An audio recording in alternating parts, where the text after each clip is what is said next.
We know her as the ultimate symbol of perfection, the breathtaking Philadelphia socialite who conquered Hollywood in record time, and then vanished into a real-life fairy tale to become a princess. But what if I told you that the flawless Ice Queen image was actually a carefully curated mask designed to hide a chaotic, rebellious, and deeply tragic reality? Behind the white gloves, the shy smile, and the designer gowns was a woman described by her own lovers not as a saint, but as a volcano, a fierce spirit with a hidden fire who didn't just break the rules of 1950s society, she shattered them into a million pieces. While the studio systems worked overtime to sell her to the public as a virtuous Catholic schoolgirl, Hollywood insiders were whispering about a wild child with an insatiable hunger for approval and danger. We're talking about a woman who allegedly blasted Hawaiian music and danced topless in the hallways of New York's strict Barbizon Hotel just to shock her neighbors. She carried on affairs with older married co-stars so brazenly that gossip columnists branded her a nymphomaniac, and she came dangerously close to being blacklisted from the industry entirely as a homewrecker. And that wedding of the century to Prince Rainier? If you peel back the layers of romantic propaganda, the documents tell a much colder story. It wasn't a romance. It looked suspiciously like a corporate merger. It was a calculated business deal orchestrated to save a failing economy, sealed not with a kiss, but with a massive $2 million dowry, a humiliating mandatory fertility test to ensure an heir, and the involvement of tycoons like Aristotle Onassis, who viewed her as a tourist attraction rather than a bride. From her desperate search for love in the arms of father figures to heartbreaking reports of a lonely existence trapped inside a gilded cage where her own movies were banned, her life was far from the dream we were sold. And the story gets even darker, with bizarre, unverified rumors linking her to a doomsday cult called the Order of the Solar Temple just weeks before her death. Forget the Disney version you think you know. Today, we are diving deep into the scandals, the secrets, and the tragic mystery that still surrounds the life and death of Grace Kelly. To truly understand the woman behind the crown, you have to look past the palace walls and go back to the gritty, glamorous streets of New York City in the late 1940s. This was before the Oscars and the royal titles, when Grace was just a wealthy girl from Philadelphia trying to make it on Broadway. Her parents, terrified of the city's corrupting influence, installed her in the Barbizon Hotel for Women, a place that was legendary for being a fortress of virtue. It was supposed to be a safe haven for respectable young ladies, a convent-like dormitory where men were strictly banned from the upper floors and curfews were enforced like law. But if her parents thought the Barbizon would keep Grace in line, they were dead wrong. Grace wasn't interested in being safe or playing the part of the shy Catholic schoolgirl anymore. While she projected an image of upper-class perfection and white-gloved modesty during the day, rumors from her time at the Barbizon paint a shocking, almost unbelievable picture of her nights. Residents whispered about a young Grace blasting Hawaiian music down the silent, hallowed hallways. And, according to some scandalous accounts that have survived the decades, she would allegedly dance through the corridors topless, leaving her door wide open just to shock her more conservative neighbors. It wasn't just about having fun. It was a calculated rebellion, a way to scream to the world that she wouldn't be boxed in by their rules. Alfred Hitchcock, the director who would later make her a legend, famously said that Grace's apparent fragility was like a mountain covered with snow, but that the mountain was a volcano. And at the Barbizon, that volcano was starting to erupt. She began testing her boundaries in ways that would have given her father a heart attack. She didn't want the boys next door. She wanted experience. She threw herself into a passionate, forbidden affair with Don Richardson, her charismatic acting teacher. Richardson was everything her family hated. He was older, he was Jewish, and he was worldly. When Grace brought him home to meet her parents, it was a disaster. Her father, a strict and often prejudiced man, was reportedly so enraged by the relationship that he tried to bribe Richardson to leave his daughter alone, offering him a Jaguar to just walk away.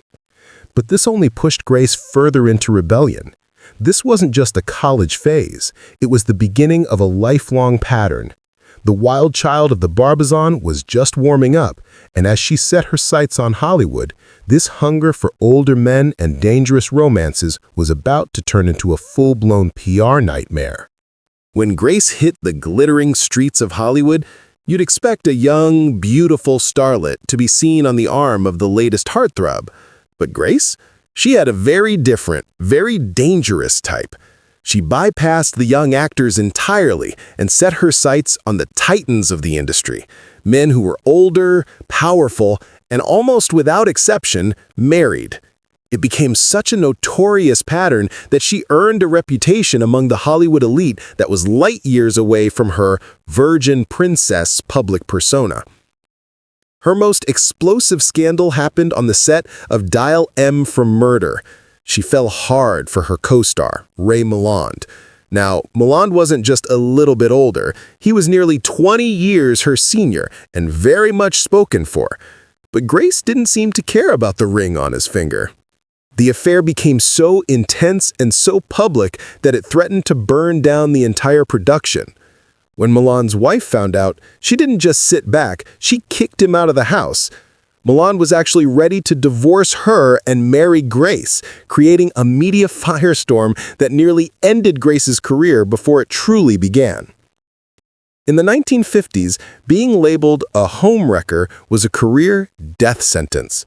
The most feared gossip columnist of the era, Hedda Hopper, declared war on Grace, reportedly branding her a nymphomaniac and threatening to destroy her reputation forever. It was a PR nightmare that the studios had to fight tooth and nail to suppress. And Milland wasn't the only one. During the filming of High Noon, she entangled herself with Gary Cooper, another married legend who was 28 years older than her. Cooper gave us one of the most infamous, raw descriptions of Grace ever recorded. He told friends, "She looks like a cold dish with a man until you get her pants down. Then she explodes." It was the ultimate exposure of the Grace Kelly paradox. The world saw a saint, but the men who knew her saw a sinner with a voracious appetite for danger. But this self-destructive pattern of chasing unavailable father figures wasn't just about rebellion. It was a symptom of a much deeper, darker wound that started back home in Philadelphia with the one man she could never charm. But to really understand why this beautiful, successful woman was constantly risking it all for older, unavailable men, you have to leave Hollywood and go back to the source of the wound. You have to meet Jack Kelly. To the world, Jack was a hero, an Olympic gold medalist, a self-made millionaire, and a pillar of Philadelphia society. But to Grace, he was the one man she could never conquer. In the Kelly household, competition was everything, and in Jack's eyes, Grace was the loser. He openly favored her older sister, Peggy, calling her the star of the family, while Grace was dismissed as the frail, artistic middle child who just didn't have what it took. The rejection was brutal and public. When Grace told him she wanted to be an actress, he didn't offer support. He offered an insult that would stick with her forever. He famously sneered that, in his opinion, actors were only a slim cut above streetwalkers. Ouch! Imagine hearing that from your own father. But Grace didn't give up. She worked harder, fought for roles, and eventually won the industry's highest honor, the Academy Award for the Country Girl. This was her moment, the undeniable proof of her worth. But when reporters called Jack Kelly to get a quote about his daughter's triumph, he delivered a crushing blow. He told the press, "I can't believe Grace won. I thought it would be Peggy." Even with an Oscar in her hand, she was still second best. This deep-seated rejection created a void in Grace that no amount of applause could fill. She spent her entire life trying to win the love of a man who withheld it as a power play. Psychologists and biographers agree this is exactly why she fell into the arms of older, authoritative men like Cooper and Milland. She wasn't just looking for a lover, she was looking for a father who would finally pick her. And when Hollywood didn't fix the hole in her heart, she decided to make the ultimate move to impress Daddy. She wouldn't just be a star, she would become a royal. But as she would soon find out, the cost of that crown was higher than she ever imagined. Here is where the history books usually gloss over the gritty details.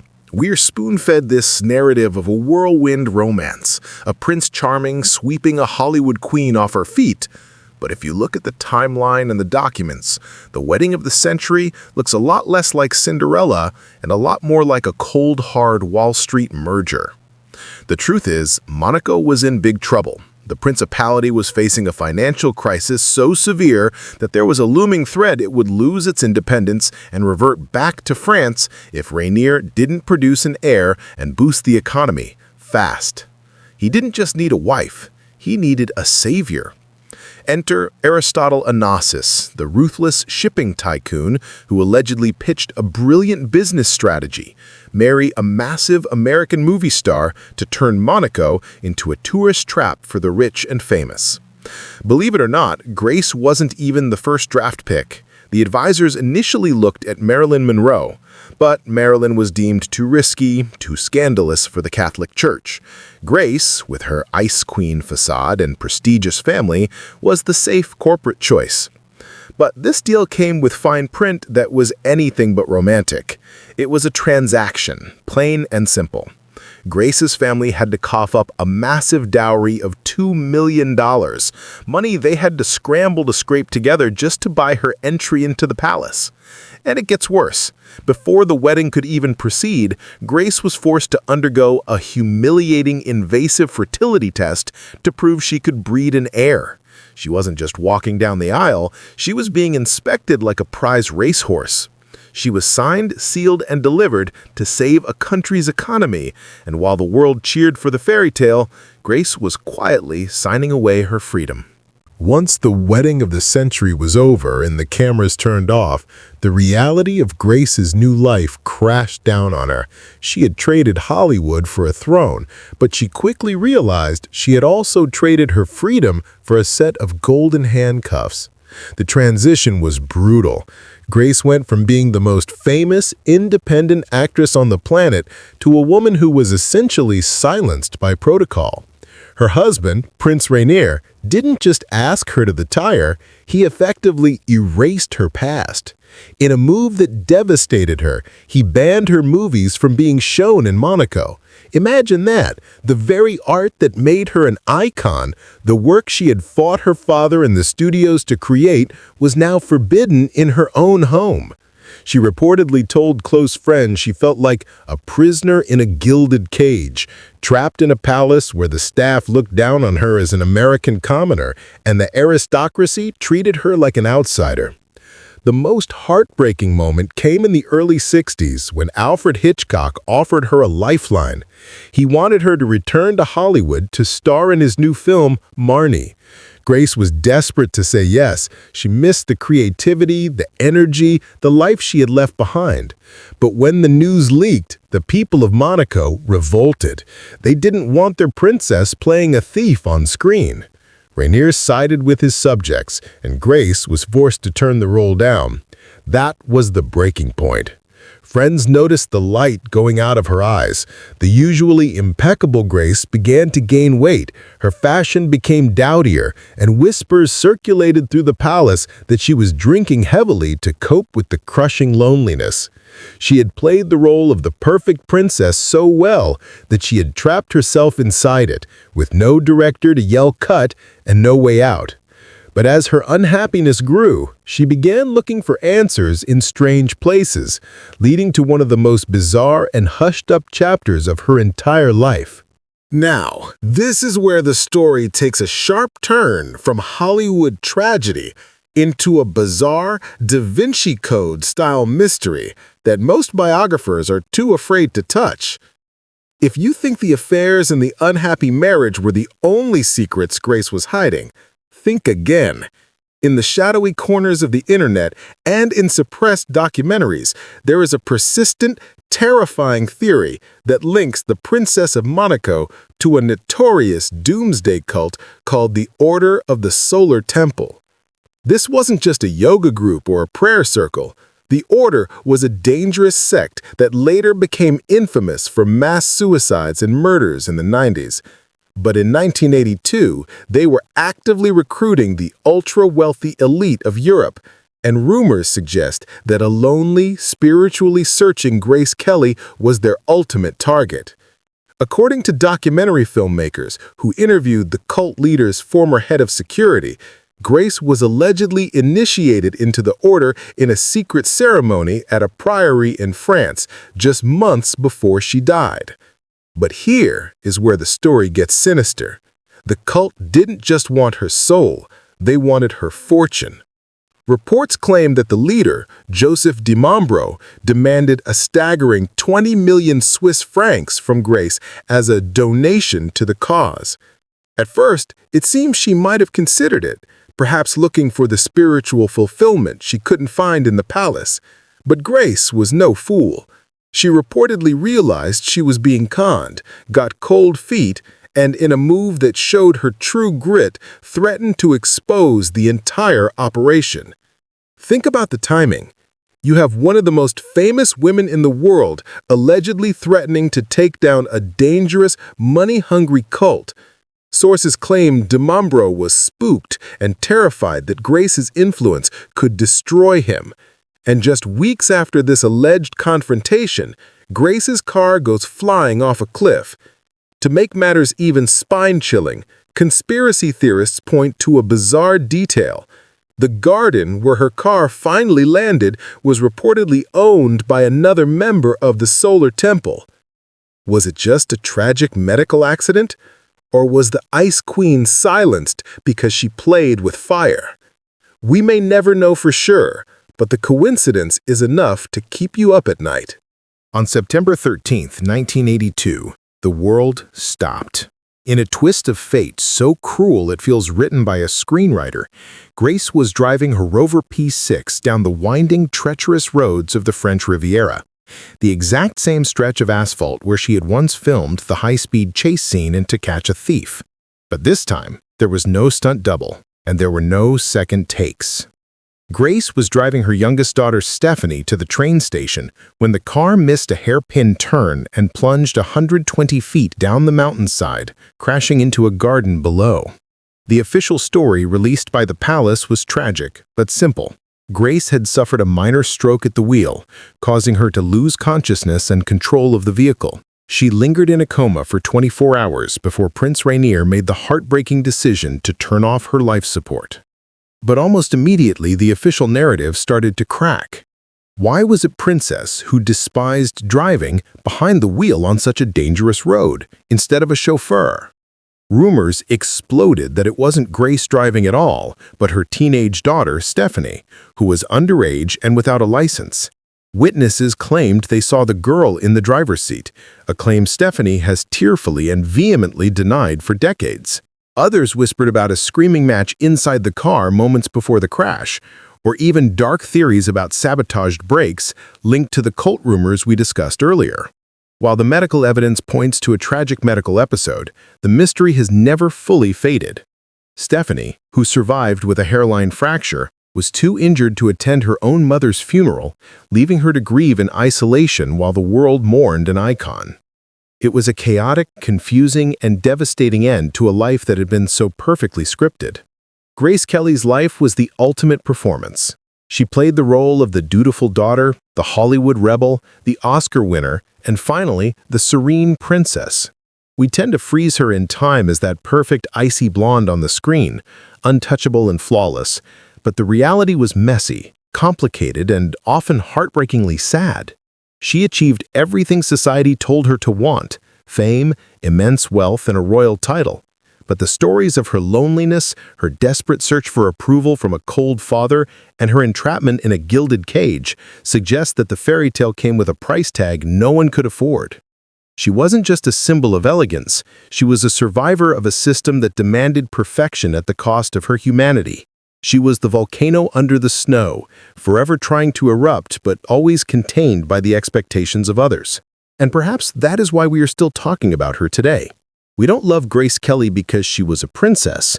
We remain fascinated by her because behind the crown and the diamonds, she was a woman fighting a battle we never saw. That's the story the tabloids missed. Thanks for watching.